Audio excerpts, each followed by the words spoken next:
On en parle en 15 minutes. Je suis Traoré Mohamed, j'évolue le compte de l'enseignement supérieur et de la recherche scientifique et de l'innovation, précisément à l'Université générale Lansana Conté de Sonfonia, où je suis le chef service informatique de la dite institution. Alors aujourd'hui, je m'en vais parler un peu de l'éducation et de la formation, parce que dans un État ne peut pas évoluer sans sa ressource humaine. Alors, ce qui peut fortifier cette ressource humaine, c'est l'éducation et la formation. Et c'est pourquoi on ne peut pas parler d'éducation sans formation et qui débouche à l'emploi. Alors de nos jours, l'éducation doit être une préoccupation nationale et de tous, mais malheureusement qui prend des coups à des niveaux. Et ces niveaux sont des implications de responsabilité au niveau parental, au niveau étatique et au niveau même de la société. Alors en parlant de cette éducation, nous constatons que de nos jours, avec beaucoup d'amertume, que la dépravation de la société à travers ici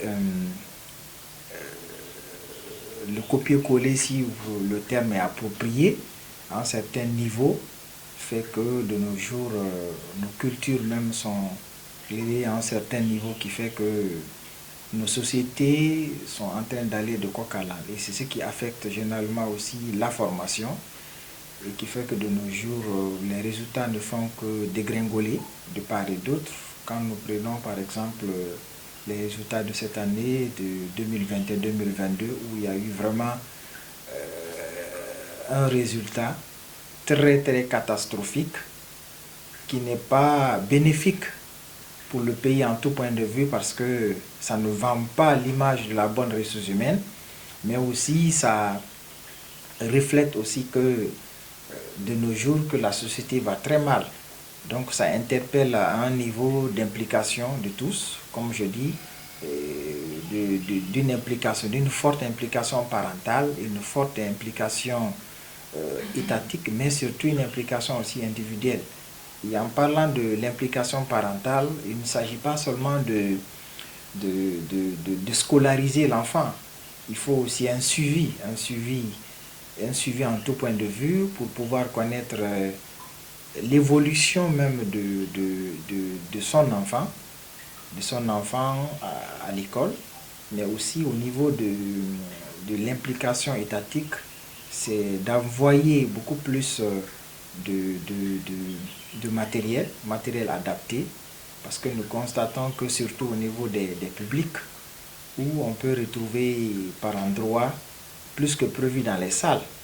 Donc ça fait que par endroit, vous pouvez retrouver des élèves même arrêtés à la porte, à la fenêtre pour suivre les cours. Et de pareilles situations, ça ne favorise pas non seulement la bonne compréhension, mais aussi la formation. Et surtout aussi la rénovation des infrastructures. Si les infrastructures ne sont pas adaptées aux normes, je pense que ça ne favorise pas aussi également la compréhension, mais surtout l'encouragement de ces formateurs. Parce que si un enseignant, même pas un enseignant, tout être humain qui travaille, si il n'est pas encouragé jusqu'à un certain niveau, je pense que ça peut créer un certain nombre de délaissage, et c'est ce qui fait que de nos jours, l'éducation en Guinée, c'est très compliqué. Mais ce sont les mots, parce que il ne peut pas y avoir un problème sans cause. Et justement, ce sont ces causes que je viens de relater par rapport à la faible implication des parents, la faible implication de l'État, mais surtout aussi de l'individu en question qui est l'élève. Si l'élève de nos jours pense que, par exemple, les réseaux sociaux ne sont que des moyens de distraction, par contre, ça peut aussi contribuer à la formation. Parce que de nos jours, l'Internet réduit le monde en un village planétaire, qui veut dire que au lieu de prendre du temps, de l'énergie pour aller chercher des informations, en une fraction de seconde, tu peux l'avoir. Donc au lieu d'utiliser ça pour la distraction, on peut aussi utiliser dans le cadre de la formation.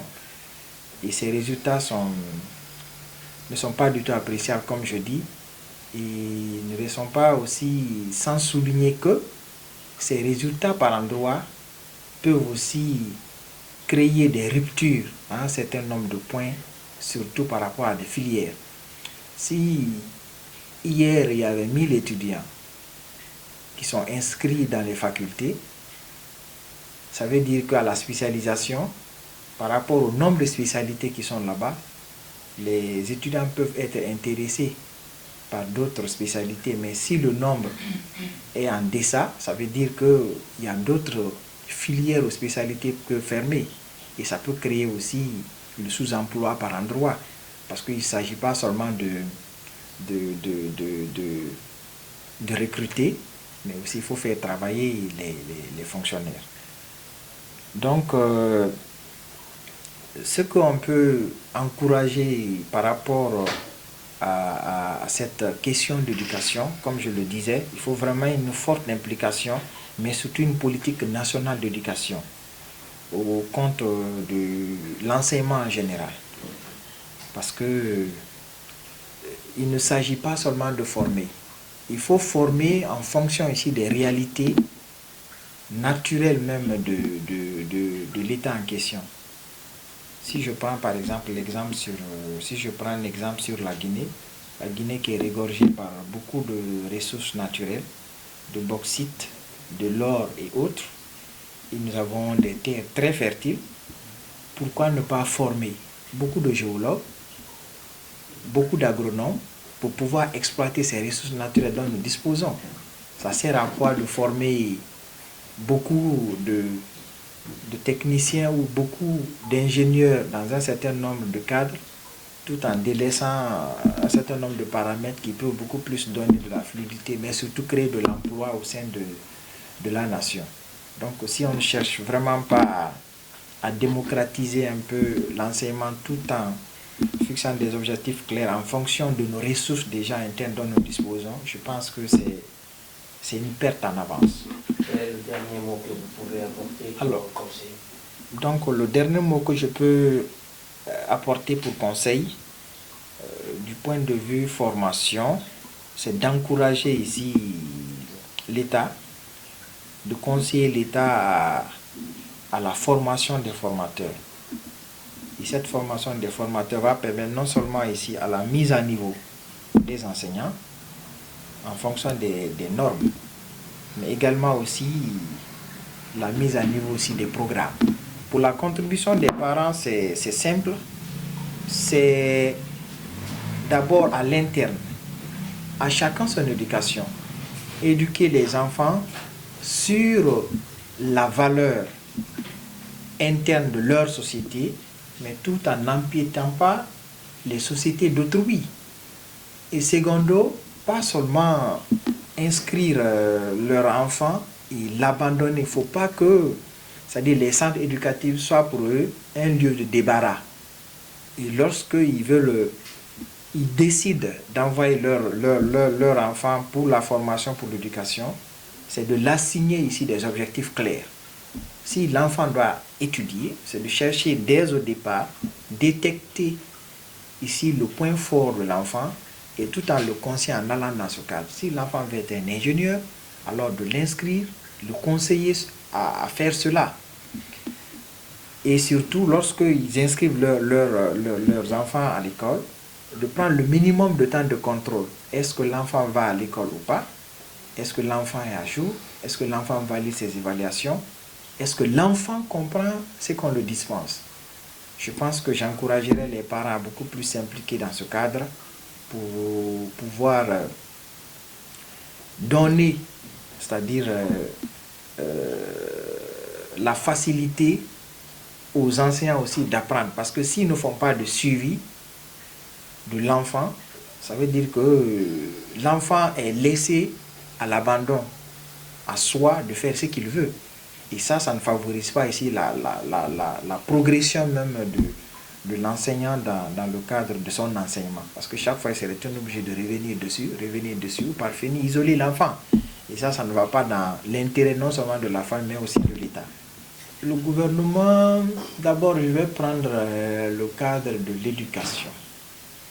Vous savez, on dit chaque enfant est ambassadeur de sa famille, certes, mais il y a un certain nombre de cultures que le gouvernement, de comportements et de cultures que le gouvernement ne doit pas encourager.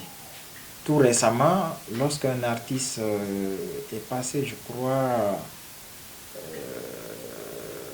dans un pays, en tout cas de l'Afrique, dont le nom m'échappe, où une jeune fille s'est habillée de façon très indécente, a été condamnée 2 ans ferme.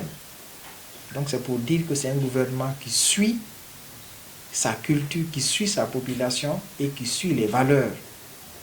Donc celui qui sort hors de ça, automatiquement, tu es dans les griefs de la justice et à la suite, tu écopes ici d'une sanction. Donc c'est pour dire que la Guinée a des valeurs dont nous ne devons pas reléguer au second plan. Le gouvernement doit suivre ça, mais surtout les importations aussi de tout ce qui est lié aux consommables. Consommables, que ce soit habits, que ce soit aliments, que le gouvernement essaie de réglementer ça. Ça, c'est d'un point de vue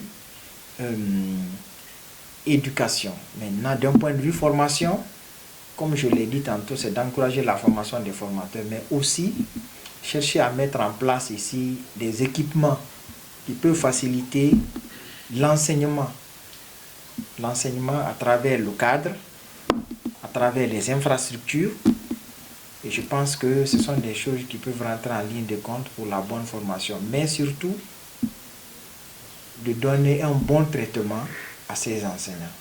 Parce que de nos jours, la majeure partie des gens sont en train de se décourager pour l'enseignement parce qu'ils se disent que c'est une perte de temps.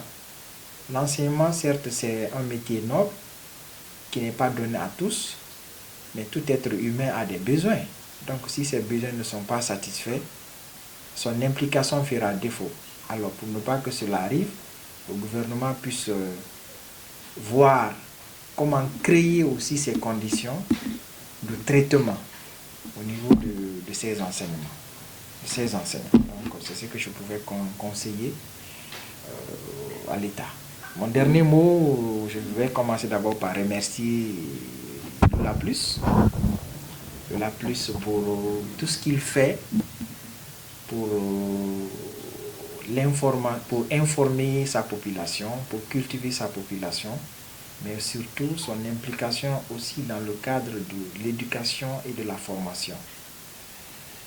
Et tout en encourageant de passage l'équipe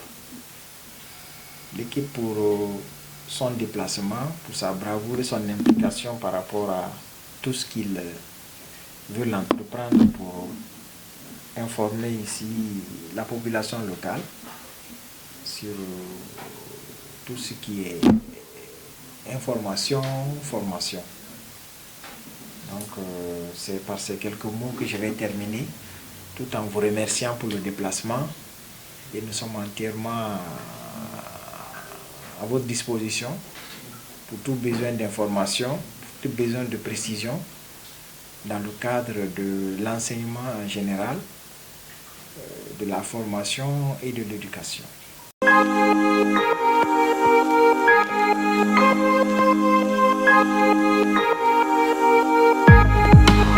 On en parle en 15 minutes.